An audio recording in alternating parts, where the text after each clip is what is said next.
Hey friends, my name is Ericka Andersen. I'm a six-figure freelance writer, and I want to talk with you today about one of the easiest ways to get published and paid as a new writer, even if you don't have any bylines yet. Are you ready? So one of the best ways to get published and paid and get your start in freelancing is by publishing a personal essay. Now, why is it that personal essays are the way to break in?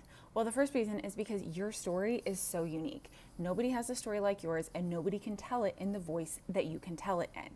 And it is one of the ways that editors will truly entertain the idea of publishing someone who doesn't have any other bylines. I often talk to writers who are like, but how do I do this? Like, I don't even have any bylines to show.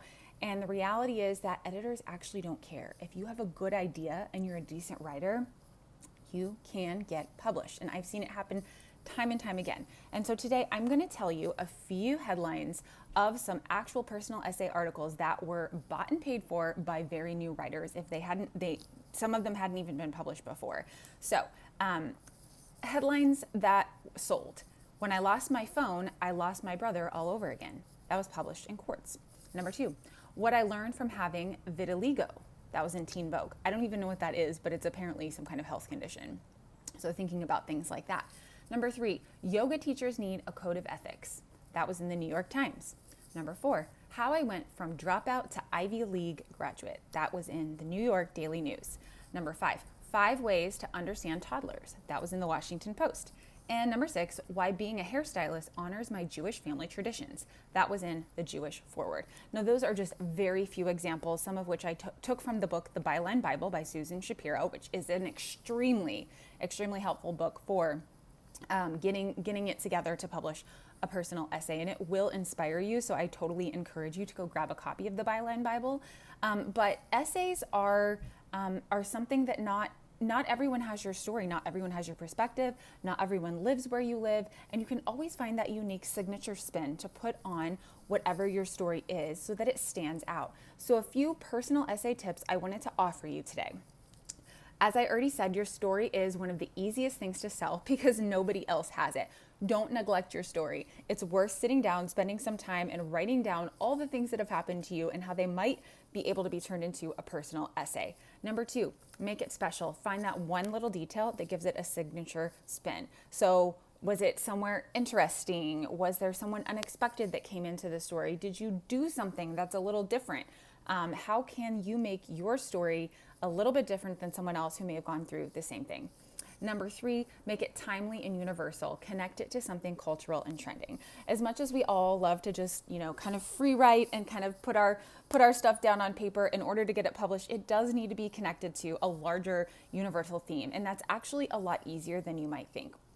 One of my go-to sources for connecting it to the larger world is data. So look at recent polling or data or studies on whatever it is that you have that you're writing about. Giving it a hook to something that's cultural or trending is the way to do this. And at first that seems a little daunting, but it's actually not.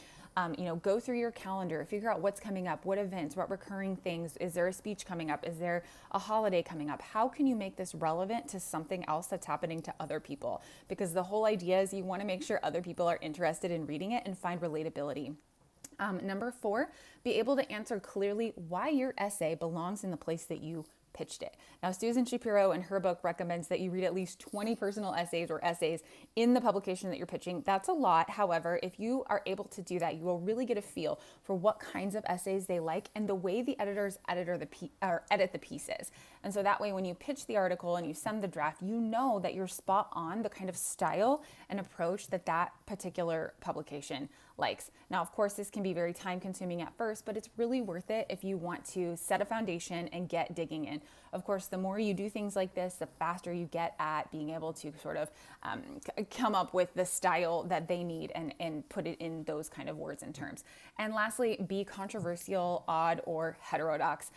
There's nothing like a spicy opinion. There's nothing like something super weird. A lot of people, in the book, Susan writes about humiliating essays, which I personally don't necessarily recommend, but there are a lot of things that happen to us that are embarrassing or relatable. that can be like sort of fodder that'll make editors really want to pick it up. Just be sure you're not going to regret publishing that and making yourself look silly. So those are a few tips for personal essays. Again, one of the most opportune ways to get yourself paid and published, even if you've never had a byline before.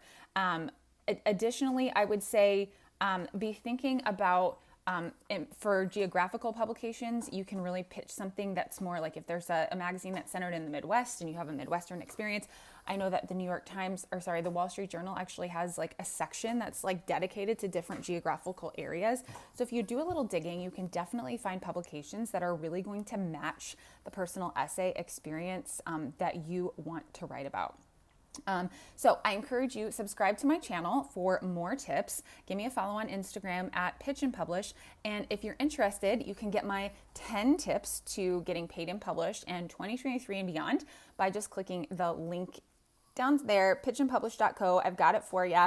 And get on the wait list or sign up for my signature course, Brag-Worthy Bylines, Get Paid and Published in 6 weeks, where I go into in-depth conversation about how you can get paid and published, pitching your work, and become even a full-time freelancer if you want, or you can keep it as a side hustle. Again, my name is Ericka Andersen. So glad you're here, and I'll see you next time.